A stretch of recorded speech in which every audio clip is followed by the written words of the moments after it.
Alan Watts a découvert une vérité qui ébranle tout ce que vous croyez savoir sur le deuil.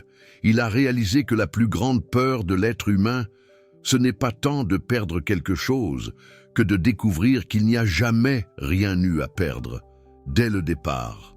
Et quand vous comprenez cela, quand l'illusion s'effondre finalement, quelque chose d'extraordinaire demeure.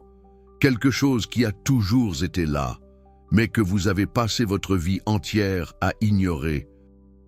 Et tout en poursuivant des ombres, vous êtes-vous déjà demandé pourquoi l'effondrement, parfois, semble plus libérateur que le succès? Pourquoi, quand tout s'écroule, certaines personnes trouvent-elles exactement ce qu'elles cherchaient? Alan Watts appelait cela le paradoxe de la vacuité lumineuse, et il disait que l'humanité gaspille sa vie entière à fuir la seule chose qui pourrait la sauver. En ce moment même, alors que vous écoutez ces mots, vous entretenez une illusion gigantesque, une illusion si bien construite que vous ne remarquez même plus le poids qu'elle exerce. Vous croyez être quelqu'un, avoir une identité fixe, que vous devez protéger cette identité, défendre cette image, maintenir cette histoire en marche. Et quand quelque chose menace de faire s'effondrer cette structure, un échec, un deuil, une désillusion profonde, vous paniquez parce que l'illusion vous murmure « si cela tombe ». Il ne reste rien. Si vous perdez le contrôle, le chaos gagne. Si les masques tombent, le vide va vous engloutir. Alan Watts a passé des années à étudier cela. Il a observé l'Occident courir désespérément pour construire plus, accumuler plus, devenir plus, comme si le salut était d'ajouter des couches sur des couches de sens artificiels. C'est comme construire une tour de plus en plus haute pour se rapprocher du ciel, sans réaliser que le ciel est déjà là en bas. Aussi, plus vous construisez, plus la structure devient lourde, plus elle est difficile à supporter, plus vous êtes terrifié qu'elle ne s'effondre, et vous appelez cela le progrès. Et il a vu l'Orient faire exactement l'opposé, dissoudre, vider, effondrer délibérément les illusions, comme celui qui enlève des couches de vieille peinture pour révéler le bois d'origine en dessous. Il ne s'agit pas d'ajouter plus, il s'agit d'enlever ce qui a toujours été faux, jusqu'à ce qu'il ne reste que ce qui est vrai. Et savez-vous ce qu'il a découvert? Que l'Occident court loin de la seule liberté réelle, parce que lorsque l'illusion s'effondre, quand vous arrêtez enfin de résister et que vous laissez tout tomber, ce qui reste n'est pas le néant terrifiant que vous craignez, c'est quelque chose que vous n'avez pas les mots pour décrire. Watts appelait cela la vacuité lumineuse. Les maîtres zen appelaient cela la nature véritable. Mais tous étaient d'accord sur une chose, vous ne pouvez pas l'atteindre tant que vous vous accrochez aux illusions. Alors, la question qui va dissoudre quelque chose en vous est celle-ci. Si tout ce que vous croyez être n'est qu'une histoire, une construction, une illusion bien répétée, que diable êtes-vous réellement quand cette histoire s'effondre enfin? Gardez cette question en tête, parce que nous allons plonger dans le paradoxe qu'Alan Watts a utilisé pour faire exploser l'illusion occidentale de l'identité fixe. Et quand vous voyez cela, il n'y a pas de retour en arrière possible. Imaginez quelqu'un qui a construit la vie parfaite, mariage solide depuis 15 ans, carrière admirée, réputation impeccable. Chaque jour, il se réveillait en sachant exactement qui il était, un bon mari, un professionnel compétent, une personne digne de confiance. L'identité était cristallisée, l'histoire avait du sens, jusqu'à ce que, en une seule semaine, tout s'effondre. Sa femme révèle qu'elle ne l'aime plus depuis des années. Son emploi se termine par une coupure inattendue. Les amis disparaissent quand le statut s'évanouit. Et il reste là, regardant dans le miroir, se posant une question terrifiante. Si je ne suis plus ces choses, qui suis-je? Alan Watts dirait que cet homme vient de recevoir un cadeau brutal. Parce que la vie lui a imposé ce que les maîtres zen font volontairement, l'effondrement de l'illusion du moi figé. La différence, c'est que les maîtres savent ce qui vient après, et l'Occident n'enseigne pas cela. L'Occident enseigne à reconstruire immédiatement.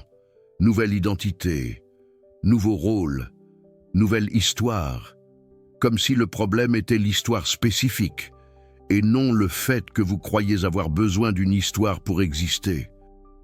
Alan Watts voyait cela comme quelqu'un qui échange une prison contre une autre et appelle cela la liberté. Voici le premier paradoxe qui va dissoudre quelque chose. Vous n'êtes aucune des histoires. Vous ne l'avez jamais été. Vous ne le serez jamais. Les histoires sont comme des vêtements que l'univers porte pour s'expérimenter. Mais vous, au fond, vous êtes l'espace où les vêtements apparaissent.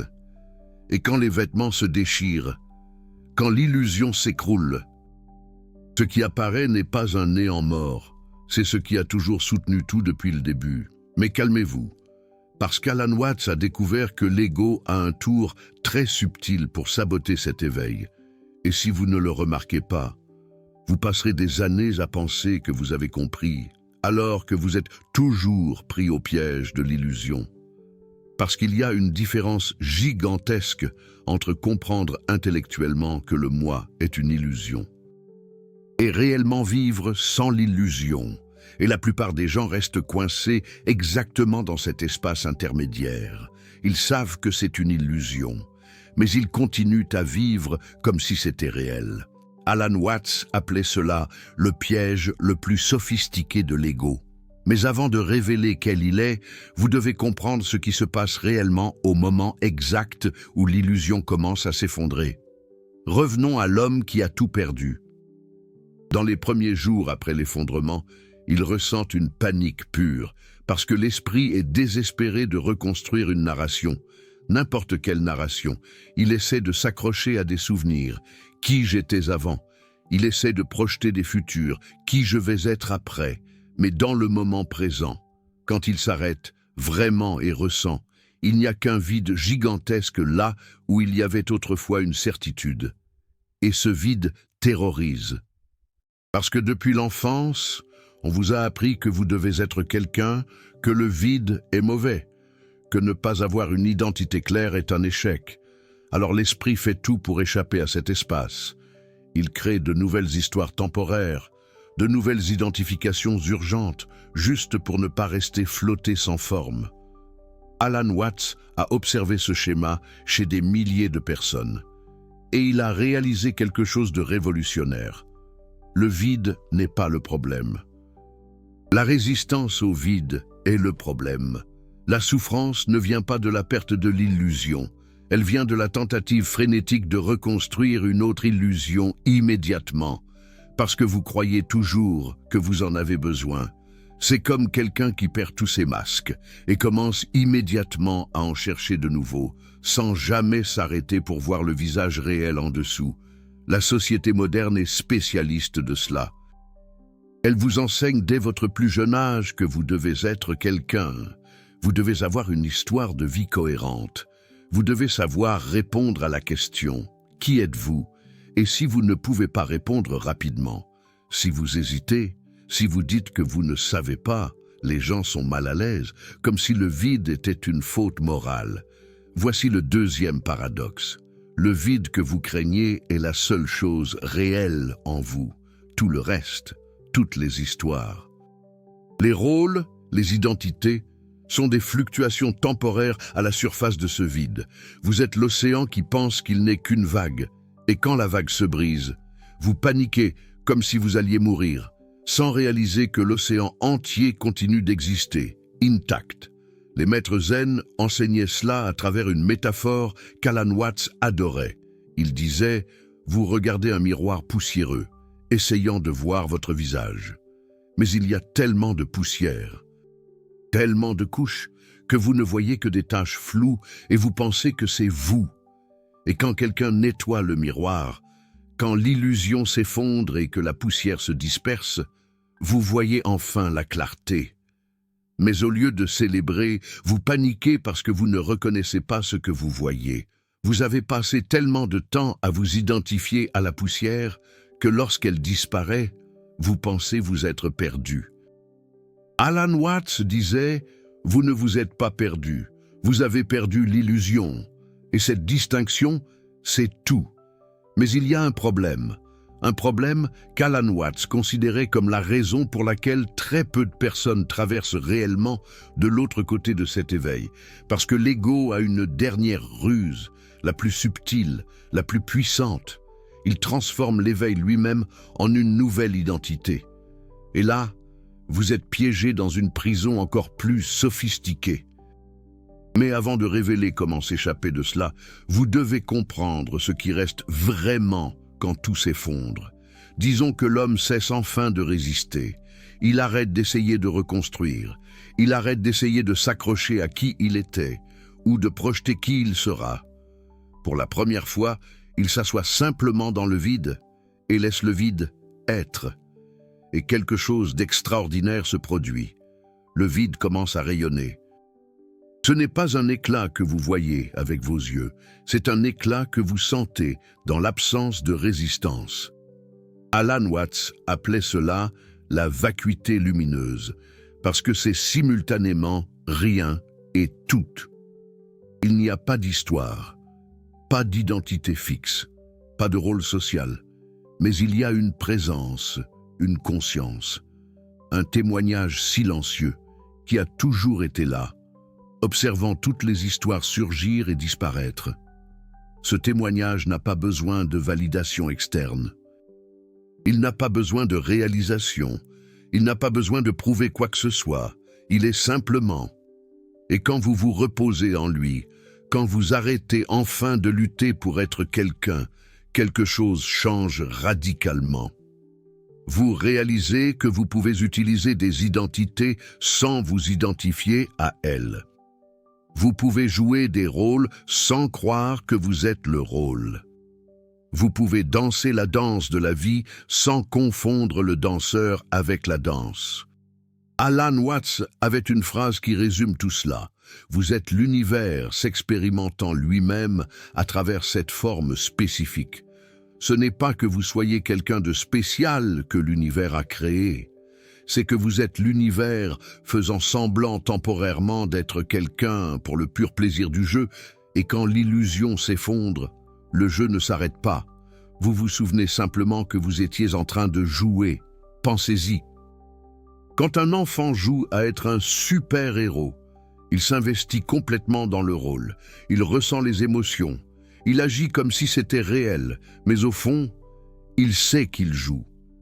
Et quand le jeu se termine, il ne traverse pas une crise existentielle.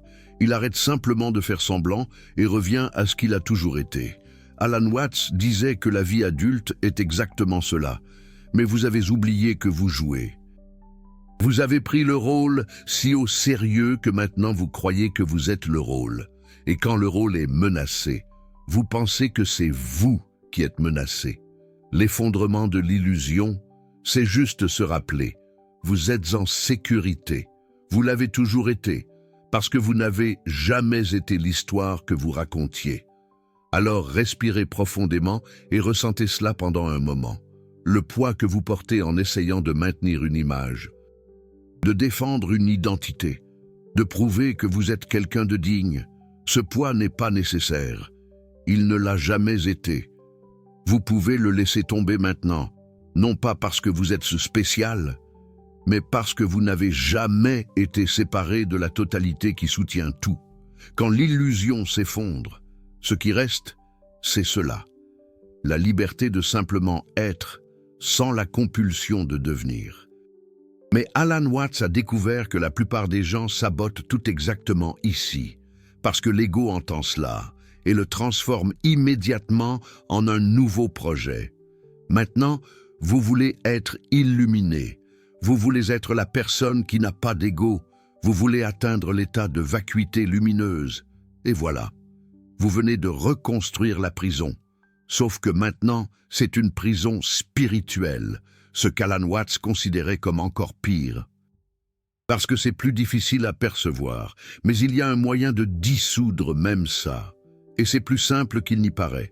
L'homme a maintenant compris intellectuellement. Il sait qu'il n'est pas les histoires. Il a vu la vacuité lumineuse. Il a senti la présence. Et maintenant, il commence à méditer tous les jours. Il lit des livres sur le non-ego. Il essaie de vivre sans attachement. Il s'efforce beaucoup d'arrêter de s'efforcer. Et Alan Watts regarderait cela et rirait, parce que c'est exactement le paradoxe qui piège la plupart des chercheurs spirituels. Vous ne pouvez pas essayer d'atteindre ce qui est déjà. Vous ne pouvez pas faire d'efforts pour arriver là où vous n'êtes jamais parti. C'est comme essayer de nager vers l'eau quand vous y êtes déjà immergé. Voici le troisième paradoxe, et celui-ci va tout faire exploser. L'effondrement de l'illusion n'est pas quelque chose que vous atteignez. C'est quelque chose qui se produit quand vous arrêtez d'essayer d'atteindre. Ce n'est pas le résultat de la pratique spirituelle. C'est ce qui reste quand même. La pratique spirituelle est abandonnée.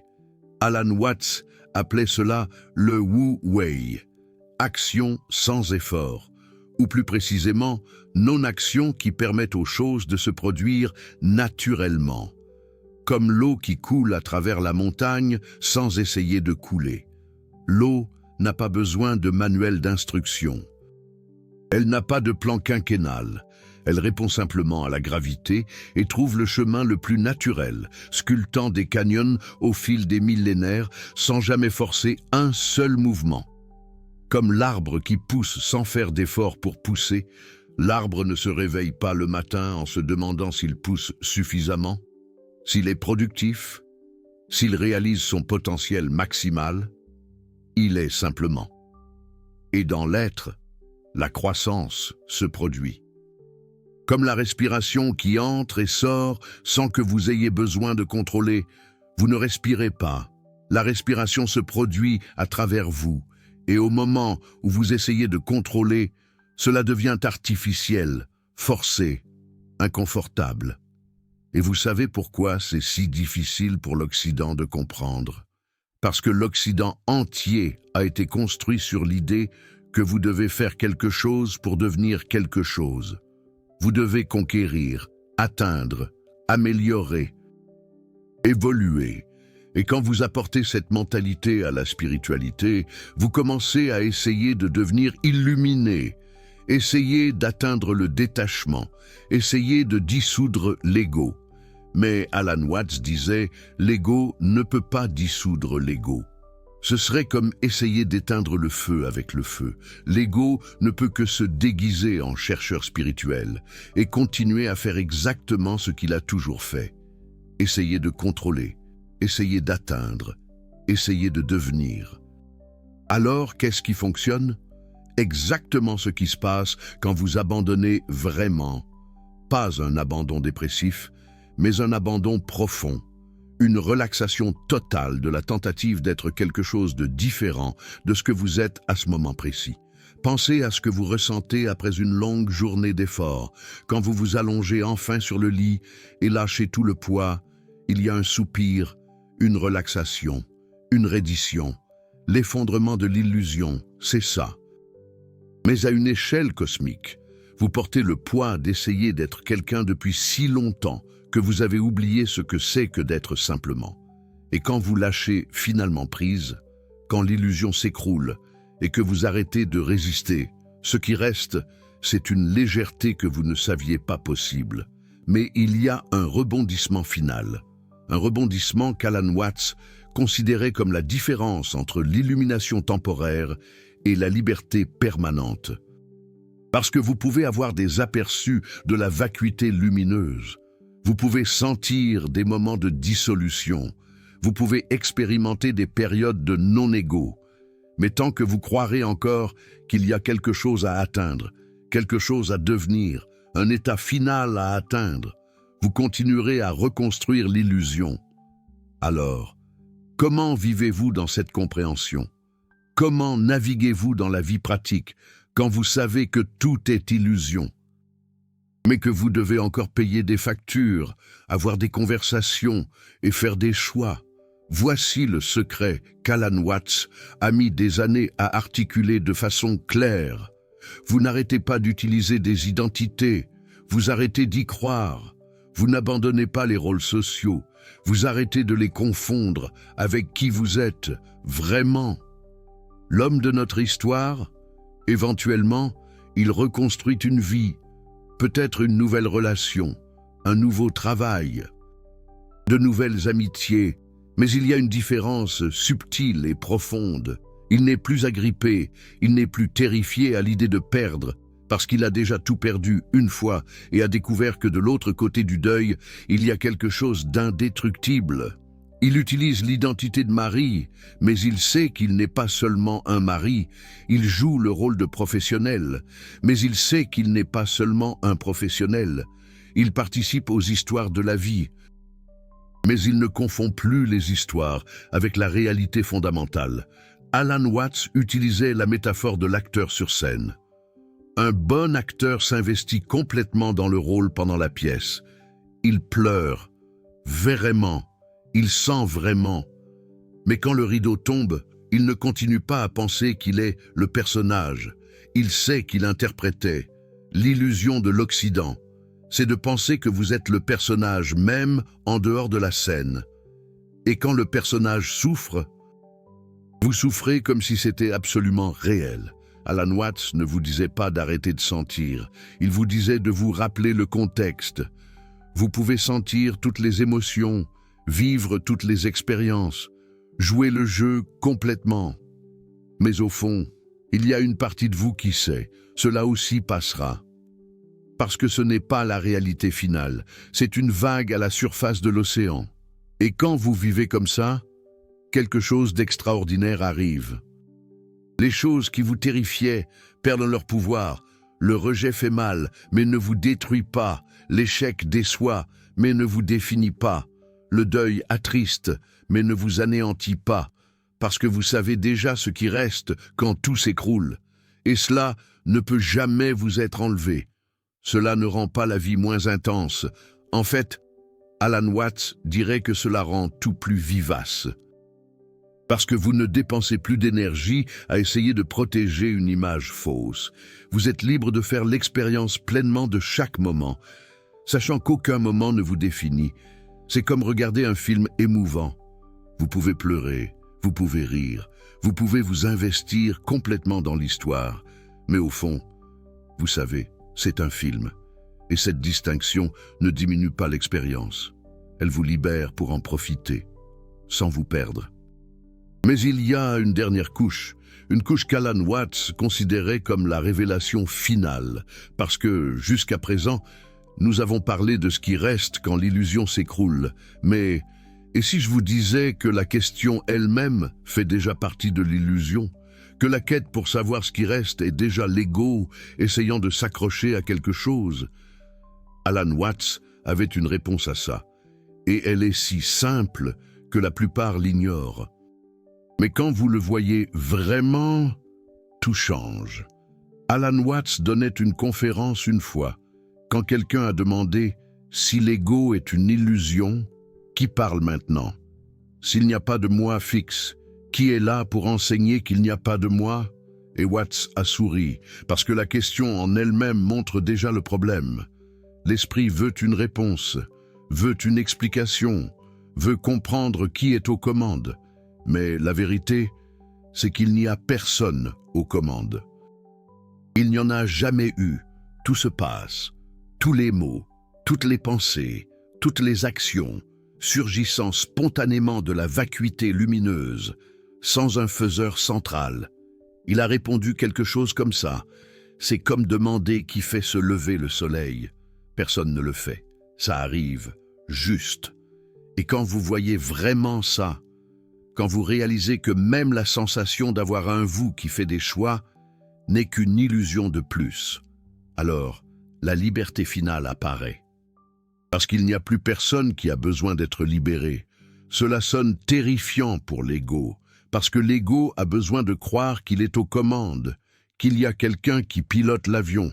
Mais Alan Watts disait « L'avion se pilote tout seul, il l'a toujours fait. Vous êtes l'univers pilotant l'avion et faisant semblant d'être un passager effrayé. Et quand cette illusion s'écroule, quand vous voyez vraiment qu'il n'y a pas de faiseur, pas de contrôleur, et pas de vous séparer essayant de faire fonctionner la vie, quelque chose se relâche à un niveau si profond qu'il n'y a pas de mots, parce que vous réalisez que vous n'avez jamais eu à porter le poids. Vous n'avez jamais eu à tout réparer. Vous n'avez jamais eu à devenir quelqu'un de digne. Tout s'est toujours déroulé parfaitement, y compris tous les moments où vous pensiez que vous aviez tout gâché. Alan Watts appelait ça le jeu cosmique de cache-cache. L'univers se cache de lui-même, fait semblant d'être quelque chose de séparé, crée l'illusion d'un moi individuel, et ensuite passe sa vie à essayer de retrouver ce qu'il n'a jamais perdu. C'est comme Dieu jouant à cache-cache avec lui-même. Et la seule façon de jouer, c'est d'oublier que vous êtes Dieu, parce que si vous vous en souvenez, le jeu est fini. Mais quand le jeu est fini, vous réalisez que ce n'était toujours qu'un jeu.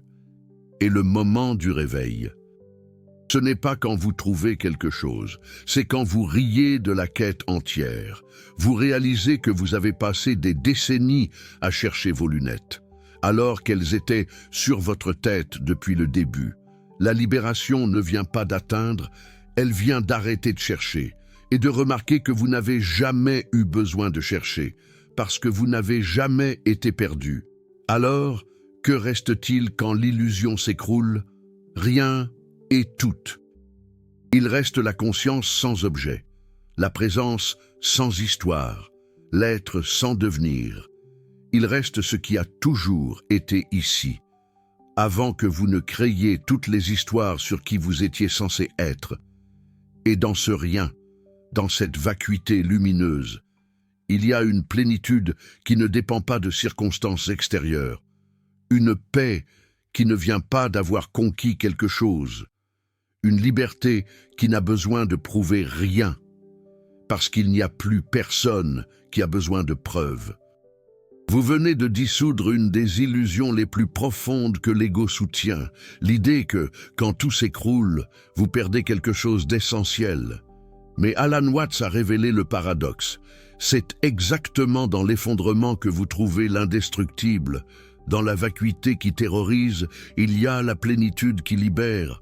Cette compréhension a été oubliée par la culture occidentale, tandis que le monde vous enseigne à construire plus, à ajouter plus, à devenir plus.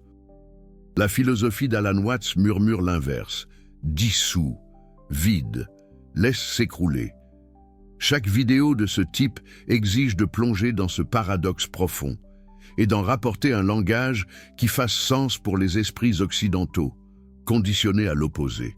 Si cette dissolution a été réelle pour vous, si quelque chose s'est écroulé pendant que vous écoutiez, le super thanks juste en dessous n'est pas seulement un soutien. C'est vous qui dites à l'univers « Ce vide lumineux résonne en moi ». Quand vous cliquez sur ce cœur doré, vous validez qu'il y a des personnes disposées à regarder l'illusion s'enfuir. Et cela importe, parce que chaque personne qui s'éveille de l'illusion du moi séparé diminue un peu la souffrance collective. Vous n'êtes pas seulement un spectateur, vous êtes un chercheur qui a choisi le paradoxe au lieu du confort, et ensemble. Nous nous rappelons ce qu'Alan Watts passait sa vie à essayer de montrer, qu'au fond, nous sommes tous l'univers, faisant semblant d'avoir oublié ce que nous sommes réellement. Alors, comment appliquer cela à la vie pratique? Comment vivre en sachant que tout est illusion, mais qu'il faut quand même fonctionner dans un monde qui prend les illusions très au sérieux? Alan Watts dirait « Ne forcez pas, n'essayez pas de vivre comme un illuminé. Ne créez pas une nouvelle identité de personne éveillée, simplement. Commencez à remarquer, au moment où vous vous surprenez à défendre une image, demandez « Qui est menacé ?» Au moment où vous ressentez de l'anxiété à propos du futur, demandez « Qui est inquiet ?» Au moment où vous vous accrochez à une histoire sur qui vous êtes, demandez « Qui a besoin de cette histoire ?» Et n'attendez pas de réponse. Posez simplement les questions. Parce que les questions en elles-mêmes dissolvent l'illusion. Elles créent un espace entre vous et l'identification automatique avec les pensées et les rôles. Voici un exercice simple qu'Alan Watts suggérait. Une fois par jour, asseyez-vous pendant 5 minutes et observez vos pensées comme si elles étaient des nuages qui passent. N'essayez pas de contrôler, n'essayez pas d'arrêter, regardez simplement et demandez « Qui regarde ?» Si vous pouvez voir les pensées, alors vous n'êtes pas les pensées. Si vous pouvez observer les émotions, alors vous n'êtes pas les émotions. Si vous pouvez témoigner de l'histoire de votre vie, alors vous n'êtes pas l'histoire. Faites cela tous les jours. Et petit à petit, l'identificateur commence à lâcher prise, pas parce que vous essayez de lâcher prise, mais parce que vous voyez que vous n'avez jamais été vraiment agrippé. C'était juste l'illusion qu'il y avait quelqu'un qui tenait. Et quand cette illusion s'écroule, vous ne devenez pas un zombie indifférent, vous devenez quelqu'un qui peut sentir profondément, sans se perdre dans le sentiment, peut penser clairement, sans se confondre avec les pensées, peut vivre pleinement, sans croire que la vie vous définit. Alan Watts disait que c'est l'art de vivre. Ce n'est pas une question d'atteindre un état mystique. Il s'agit de se rappeler, moment après moment, que vous êtes l'espace où toute l'expérience se déroule. Et dans cet espace, il y a la liberté, il y a l'apex, il y a la vacuité lumineuse qui soutient tout, y compris toutes les illusions qui vont encore surgir et s'effondrer. Maintenant, racontez-nous dans les commentaires, avez-vous déjà vécu un moment où tout s'est effondré et, au milieu du chaos, vous avez trouvé quelque chose d'inexplicable? Un moment où l'illusion est tombée et vous avez vu quelque chose que vous ne pouvez pas décrire avec des mots, parce que ces expériences sont plus communes qu'il n'y paraît. Et quand vous partagez, vous validez l'éveil d'une autre personne qui a vécu la même chose, mais pensait être seule. Écrivez le moment exact, ce qui s'est effondré, et ce qui est resté de l'autre côté. Je vais lire chacun d'entre eux. Parce que ces histoires sont la preuve vivante de ce qu'Alan Watts enseignait, que l'effondrement n'est pas la fin, c'est le début d'une liberté, que vous ne saviez même pas qu'il existait.